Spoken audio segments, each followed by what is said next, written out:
Well, what's going on, YouTubers? It's the Natural Born Thriller, and welcome everyone to WWE RAW Review, the show from April 22nd, 2019. Let me just double check the date. Yep, it is. It was that date. They were at um, Des Moines, Iowa, and you have commentators Michael Cole, Corey Graves, and Renee Young. So, the opening show, we'll just get right to it. They announced there's going to be two triple threat matches to qualify later on in the main event. For the winner of that match, will get to face the Universal Champion Seth freaking Rollins at Money in the Bank. Money in the Bank is going to be on May, somewhere from the month of May. Don't remember the date, but it's going to happen around that time. And the commentators also said who's going to be in the match. They announced it's going to be AJ Styles, Rey Mysterio Jr., and Samoa Joe, while you got Baron Corbin, The Miz, and Drew McIntyre.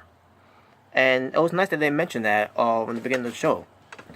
But no, that wasn't enough, because all of a sudden, we have Triple H come out first. And then we get Seth friggin' Rollins coming out. I'm like, oh god, two guys with promos that I can't stand anymore. Basically, Seth Rollins talks about being Brock Lesnar, which why you mentioned that, and the Triple H puts over Seth Rollins being the Kingslayer and now being the Beast Slayer, and then where it pertains to gunning for the Universal Championship title at Money in the Bank, but the commentators already mentioned that part already. Why did they have to come? Like this was a waste of time. This went on about what, almost to 12 to 15 minutes of this long-ass promo, especially from Triple H. You already know how I feel about Triple H's promos being way too long, going on and on and on and on, and not getting to the point. So all of a sudden Samoa Joe comes out, and he starts cutting a promo about he wants to be the guy with two belts, like with Becky Lynch being two belts. And I'm like, wow. And the way he cut the promo too, basically when Samoa Joe cuts a promo, whenever he talks, you listen. Because Samoa Joe always brings his A game when it pertains to his promos. He always does, and he always will. I like Seth freaking Rollins and Triple H, boring on the mic.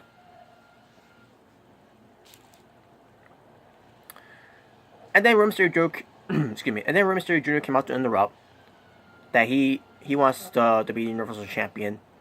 Drew McIntyre comes out and he says that he's going to run down Seth freaking Rollins so that he could be the Universal Champion. And he talks about, and then The Miz comes out, and The Miz talks about how he wants to face off Seth Rollins like he did. He fought Seth Rollins last year, where pertains for the Intercontinental Championship, and now he wants to face him for the Universal Championship. And then boring ass Corbin coming out talks about he wants to face Seth Rollins for the Universal Championship, and I'm like, no. And then he talks about to everyone in the ring, it's like, did you guys ever beat Kurt Angle at WrestleMania to retire him and all that? Like, who gives a fuck about that shit? Yeah, so yeah. Baron Corbin's got that accomplishment. Big fucking deal. So did Roman Reigns on getting the accomplishment of retiring the Undertaker. Guess what? Undertaker still hasn't retired.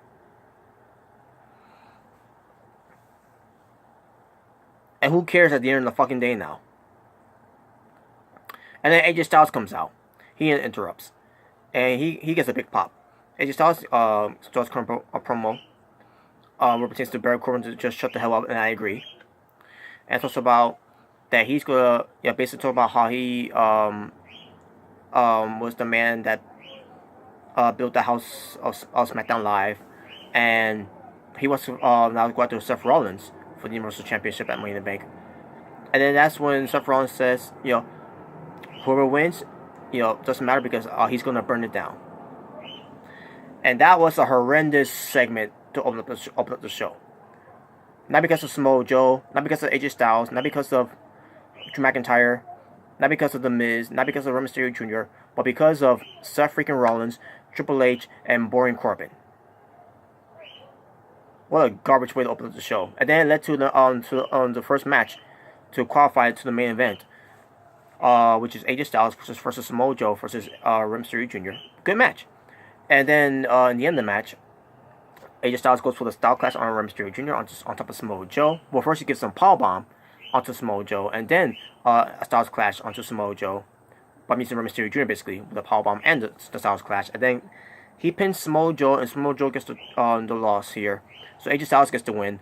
Now, the match was good. AJ Styles, I predicted AJ Styles winning this match, but I did not like the fact that Samoa Joe had to lose. I mean, Rey Mysterio Jr. could have taken the loss. He could have taken the loss, and he would have been fine. But Samoa Joe, he should not be taking losses. So I thought that was bullshit there, but whatever. At the end of the day, AJ Styles ends up winning the match, and he goes to the main event. And we'll get to the main event later. WWE showed some highlights about John Cena hosting the Ellen show, and I didn't care. Naomi versus Billie Kay. Billie Kay is being accompanied by Peyton Royce, the Iconics, basically, the WWE Women's Tag Team Champions. The Iconics cut a promo about, they mentioned something about Ariana Grande because of the song called "Thank You Next" because of Ultimate Bailey being gone. It was stupid. But we had the match. Naomi wins. Moving on. I'm fine with them losing singles matches, by the way, folks. But apparently, Sasha Banks is not happy about them losing singles matches because they're the women's tag team champions. But at the same time, it's a singles match. Who cares?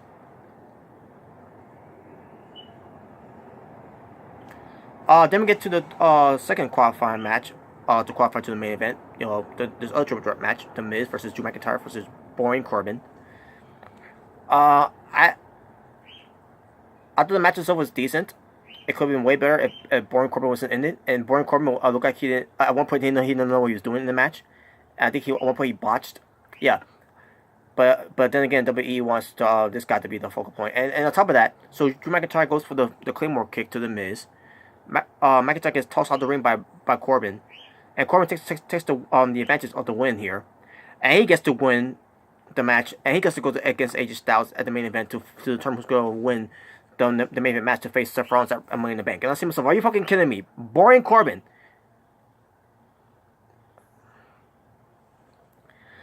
Yeah, that main event's going to be boring, not because of AJ Styles, but because of Baron Corbin. And I'll get to that later on. Like, what the fuck, man? That was so fucking stupid. Baron Corbin. The ratings the ratings killer. Who kills all ratings. So AJ Styles was cutting a promo after Baron Corbin won, and Baron Corbin was in the ring watching Charlie Caruso interviewing AJ Styles, and then AJ Styles talking about everything that Baron Corbin has accomplished and everything. He at one point said that Baron Corbin is a 2-time United States champion. I see myself, no, he's a 1-time. I think he was thinking about. I think AJ Styles was thinking about himself because AJ Styles is a former 2-time United States champion in WWE. So yeah, that was a botch there from AJ Styles, but whatever. But it's all about AJ Styles versus Baron Corbin for the hype up main event for later on. We'll get to that later. Oh yeah, Sami Zayn cut a promo. He talks about how he's been away for months, and he shows some pictures of himself at different locations from Instagram, that he loved being on there instead of being behind the prison wall of the WWE, and it talks about how people are feeling depressed and having anxiety.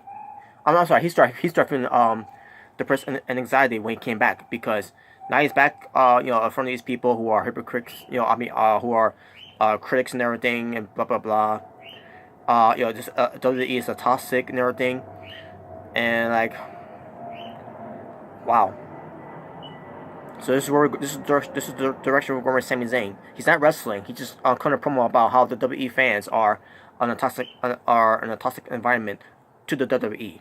Even though the McMahons, Vince McMahon, Stephanie McMahon, are the real toxic environment that's causing WWE of what it is right now.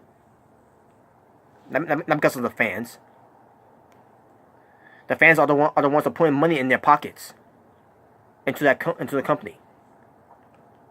But they're the critics. They're the ones are the toxic environment.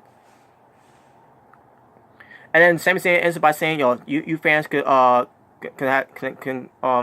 take a trip and which a trip is called Go to Hell. Whatever. Moving on. Cedric Alexander versus Cesaro, which I thought was a good match here. Cesaro is on his own now. He's on Raw, while Sheamus is on SmackDown, and Sheamus is on the injury list. By the way, I don't know what injury he has, but they're not letting us know yet. I guess I don't think they know. But Cesaro is doing this whole thing. He's doing the the whole bar thing. It's just him, the one-man bar, because he don't just set the bar, he is the bar. But the match itself, between Cedric Alexander and Cesaro, two guys who came from Ring of Honor, are in WWE, and they're having a match on Raw, and I enjoyed it. And then Cedric Alexander loses to Cesaro after Cedric goes for a springboard, and then he gets caught with a huge uppercut by Cesaro, and Cesaro gets the win. So yeah, so much for Cedric Alexander's pushing on Raw already. His first match already, and he lost. Jericho Caruso interviews the Usos. The Usos talks about how they locked down SmackDown Live, and now they're going to try to lock down on Raw, which pertains to Lucha House Party, or should I say, the Lucha Trash Party, and the Viking Raiders, the Raw Tag Team Champions, Ryder and Hawkins, and then also the Revival shows up, kind of promo to them, and the Usos are being disrespectful to them by do this, like they're boring. No, they're not. SWE, thinking that they're boring, but they're not really boring. But WWE, this is how WWE, basically the WWE is missing the Usos doing this to say that the Revivals are boring. No, they're not. But the Usos welcomes the Revivals to the Uso Penitentiary, and they walk off. So that's gonna be the feud, but we'll get to that. We'll get to more of that when it develops more. And yeah, the next Raw review, you'll find out how I feel about that too. The Viking Raiders, Eric and Ivar, they were supposed to face the Lucha they were supposed to face the Lucha Trash Party, which I don't know which one of them is going to be, but based on what they did on the next episode of Raw, I think it was supposed to be Kalisto and Grand Metalik, while Lindsay Dorado was going to be at ringside. But match didn't happen anyways because the Viking Raiders attacks the Lucha Trash Party before the match, and then basically destroys them, and did the move called the Viking Experience, which is their new finishing move now. It's not the Fallout anymore. It's now the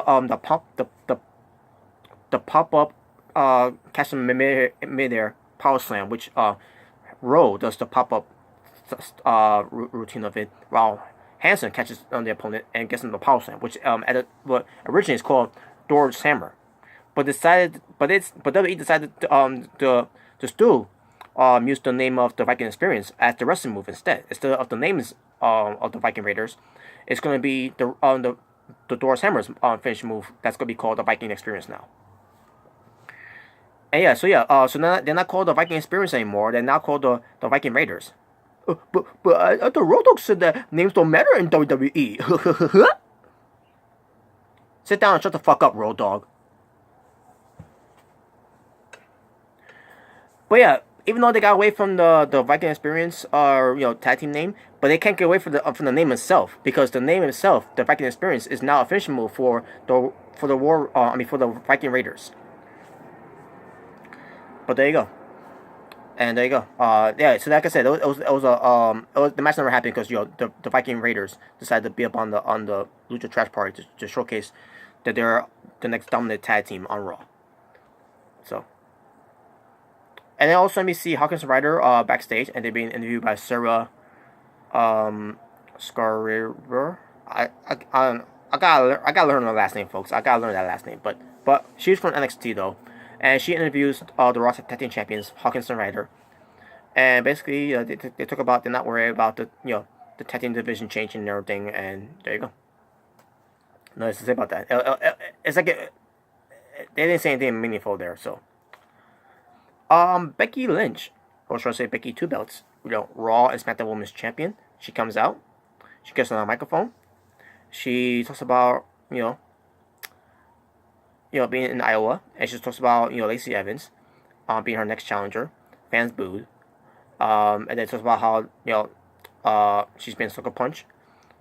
And she said it's a sucker punch that's not the problem. It's the woman that's doing the sucker punch is the problem basically. And then all of a sudden Lacey Evans comes out, But I think she did came out. Did she came out?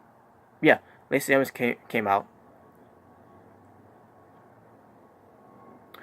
because Becky Lynch was going to call out Alicia Fox because it's going to be Becky Lynch versus Alicia Fox, basically the return of Alicia Fox on TV. But then Lacey Evans comes out and says to Lacey Evans says to Becky Lynch that that she will take both of those belts at Money in the Bank.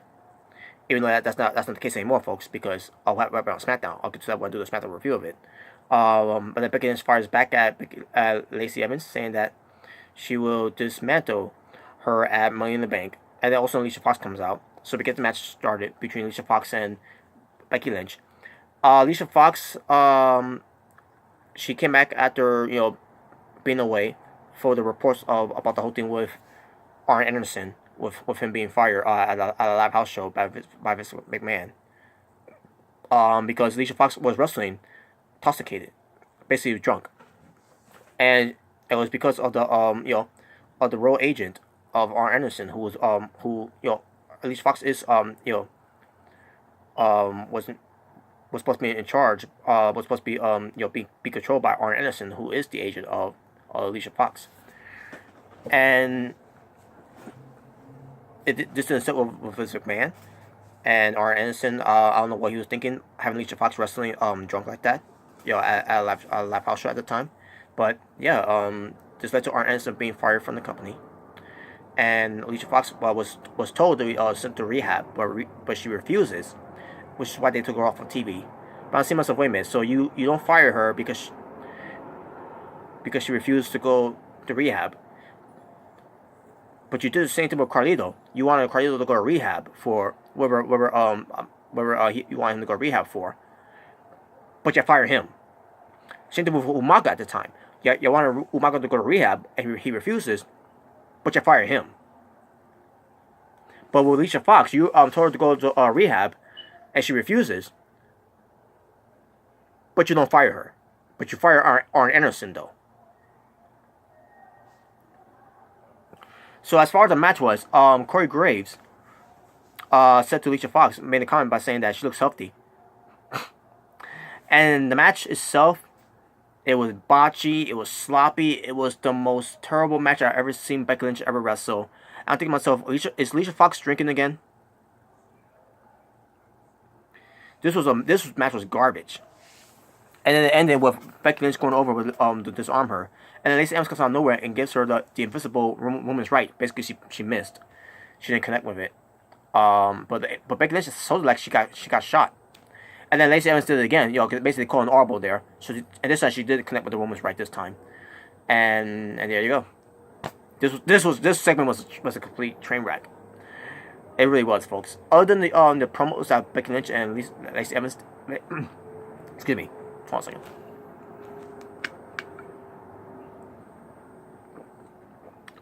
Sorry. As I was saying, other than the opening segment with Becky Lynch and Lacey Evans cutting a promo, as we got to the match, that's when it went downhill from there. And then the botch woman's right by Lacey Evans. Yeah, it was a mess, folks. And Alicia Fox, I don't care about her anymore, so fuck her.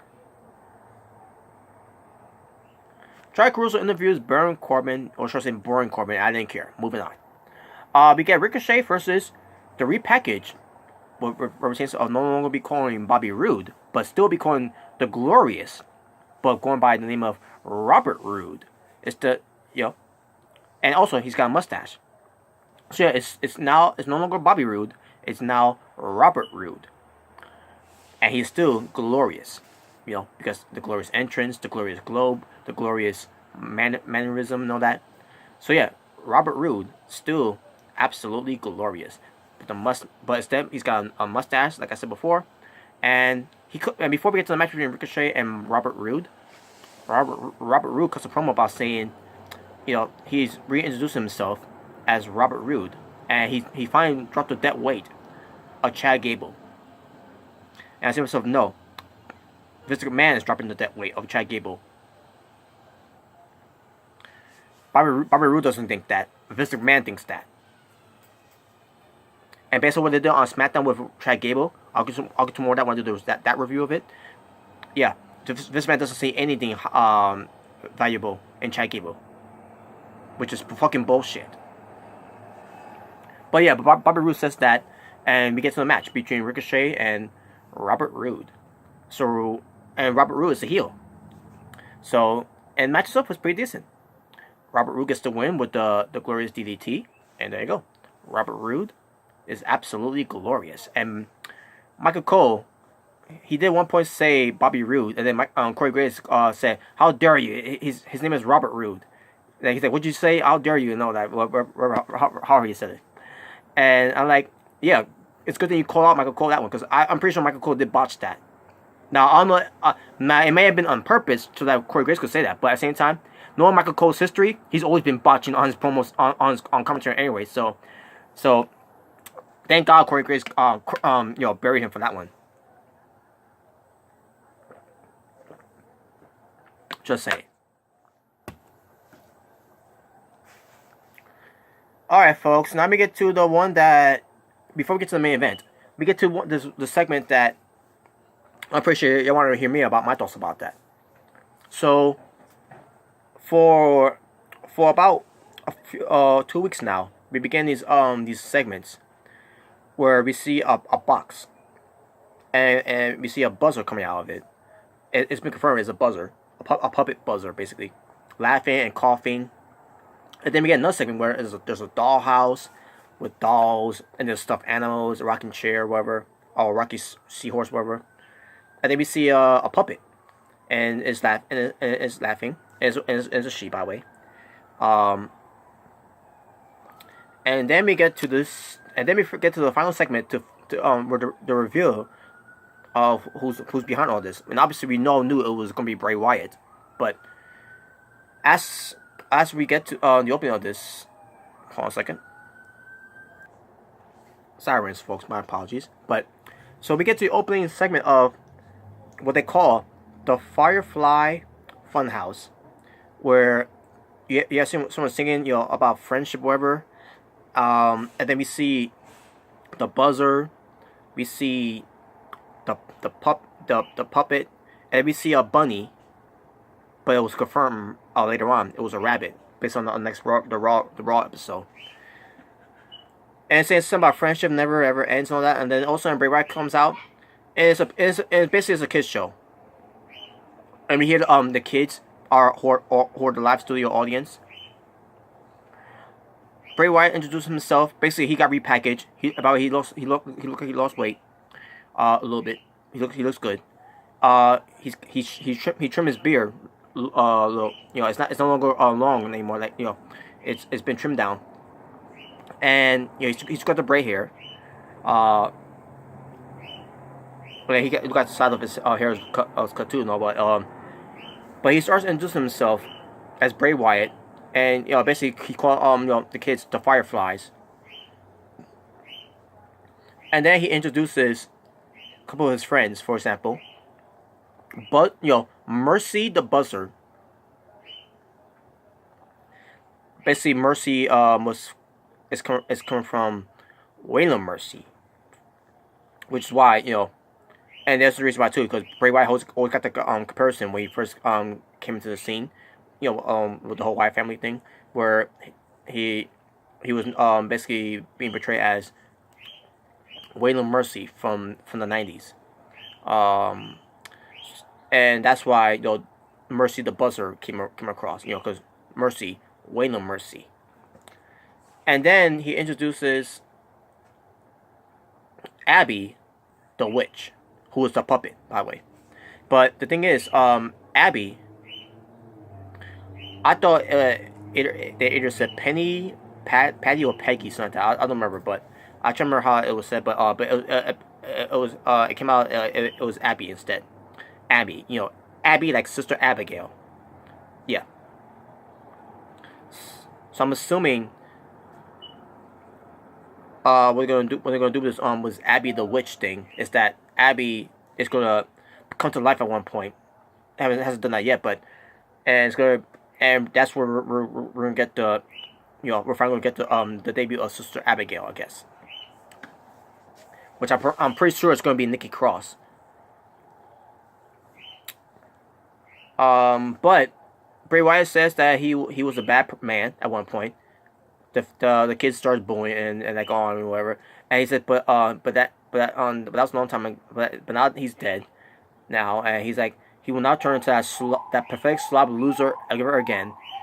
He shows a standee of Bray Wyatt, of old school Bray Wyatt, basically, and he has a glove on that says basically two black leather gloves. One of them says mercy. I'm sorry.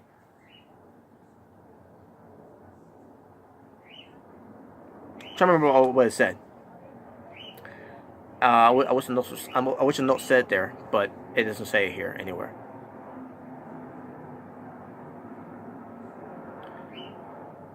Oh wait, I think one of them is called hate, and one of them is called heal. Something like that. Now I can't remember. I don't remember. I remember one of them saying heal, but the other one says something else. Either it was hate or mercy. It's gotta be. It had to be one of those two. But and I thought to myself, with him wearing the black leather gloves on, I thought of O.J. Simpson if the glove fits.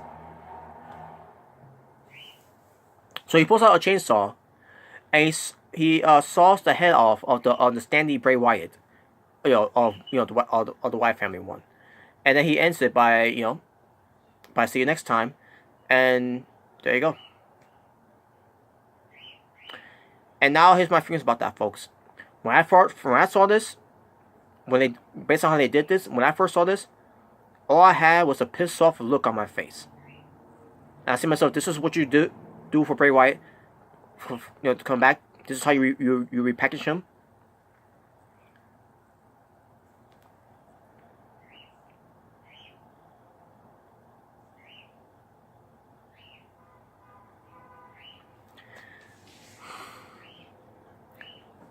Folks, this is so fucking stupid. This has no place in wrestling. I fucking hated it. And this is my opinion. I fucking hated it. This has no place in wrestling. This is devalue Bray Wyatt's character. The badass Bray Wyatt character I once known has now been toned down, has now been tamed by the powers that be. And he became one of the 90s gimmicks that Vince McMahon loves to portray on TV. To think that this is entertainment. And people are giving it a chance. People are liking it. That's their opinions. But in my opinion, it's fucking stupid. And knowing these WWE fans, what pertains to how talented Bray Wyatt is, with Bray Wyatt going all the way with this character, I wouldn't be surprised if this gets over, like with New Day getting over. Now I'm not talking about the New Day when they first appear. I'm talking about when New Day, when they started turning it around. So, based on this whole thing of me seeing Bray Wyatt like this, I got a comparison of Mr. Rogers, Pee Wee Herman, Steve from Blue's Clues, and pretty soon it's going to be like Barney and Friends, if it comes true with Abby the Witch, emerging to be a real life person, and it's going to be Nikki Cross. I'm assuming I'm predicting it right now. It's going to be Nikki Cross being the real life Abby the Witch, Sister Abigail. It's gonna be like Barney the dinosaur, who's a little stuffed dinosaur, and then all of a sudden the magical, and then he comes to life. That's what I feel like it's what's gonna happen with Abby the Witch, and it's gonna be Nikki Cross.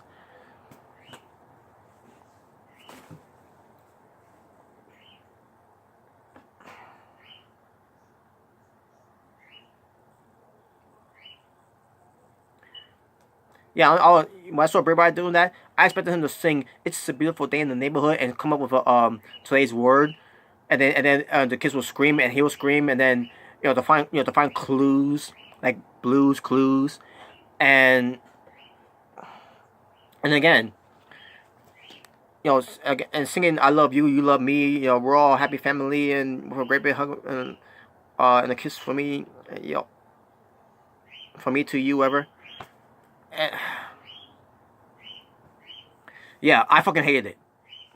It's fucking trash. It was the next to Baron Corbin on the show. It was the lowest point, and also the match between Becky Lynch and Alicia Fox.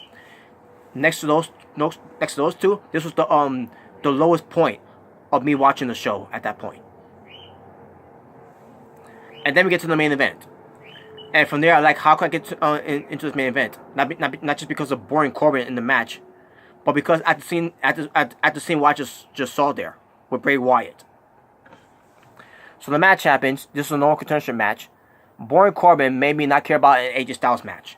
Now before, he used to make me care about AJ Styles match before, when he had the long hair and the t-shirts and the cool jeans or whatever. You know, the lone wolf Baron Corbin. This Baron Corbin, you know, with the vest, with that dumbass logo in there. I'm still trying to figure out what the fuck that logo is supposed to be, anyways.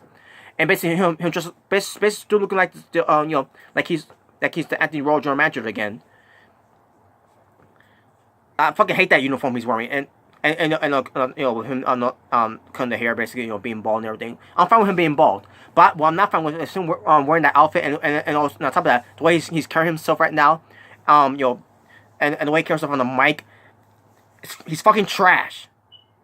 And this match, you know, I couldn't care less about this match. Boring Corbin was boring the fuck out of me with his match against AJ Styles. And all I can say is, thank God AJ Styles won. Then after AJ Styles won, Seth Rollins comes out to confront AJ Styles, and that was it. That was the end of WWE RAW. Thank God. Because after seeing that Bray Wyatt segment, and going through that boring ass main event match with boring Corbin, I couldn't wait for the show to be over at that point.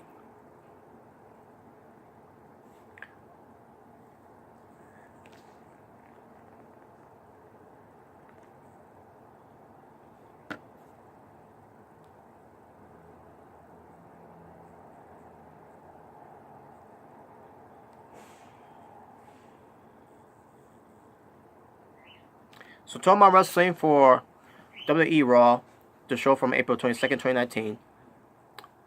7 matches. Let me just double check.